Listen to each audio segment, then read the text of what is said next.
Thank you very much. She's dying. She is a trooper, came back even though she's still sick. Thank you, Ev. All right, we're going to go on with our developing story this morning. And let me step in here. One lane closed at the Bay Bridge again after an electrical wire was found hanging from basically the top or the bottom of the upper deck, hanging down into traffic. I guess it fell down to the ground. Yoli Sev has been out there all morning long. And Yoli, for a time, we thought it'd reopen, but I guess it's closed back up again? It's closed back up again because they have to actually repair that line that goes out to those lights. In fact, I should make a correction here. I pointed out the wrong light. It actually affects two lights, and you can't see it because I had to step back because they started bringing out equipment here. But it looks like this. These are these temporary lights that they put out to light up the area a little bit more because of just trying to make the S-curve a little bit more visible as you get out of the tunnel. But so it was the cable, like you can see it right here, how this cable links out to that light.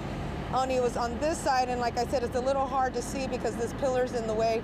But it was there that the cable got snagged by either a tall truck with an antenna or something like that. In fact, we have video when that line was dangling.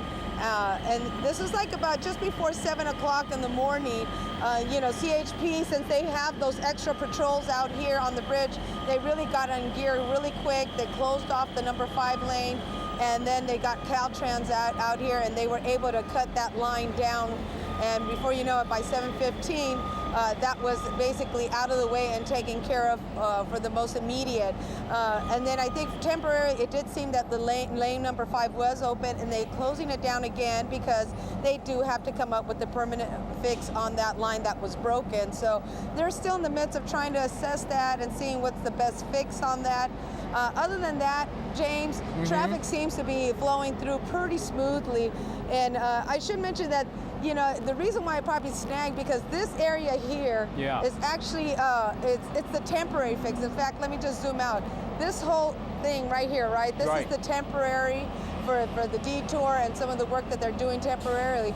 And that part of it is hooked up to the permanent new structure, which is right here. Oh, I see. So, okay, so the permanent, I mean, the temporary structure hangs a little lower than the permanent structure. And so they think something on top of a truck maybe clipped it. Right, they think really clipped it because it does go, you know, the trucks really do get close to this area right here. So that's why they're really trying to assess the situation and you know, make sure that they do a good fix on it because they don't want it to repeat again. Absolutely. And luckily nobody got hurt. No one, you know, we had a pretty good driver who spotted it, reported it, and it got taken care of pretty quickly. And so basically, like just in so about I have an hour's time. Just so I have it in my head, this is pretty much where you pop out of the island then?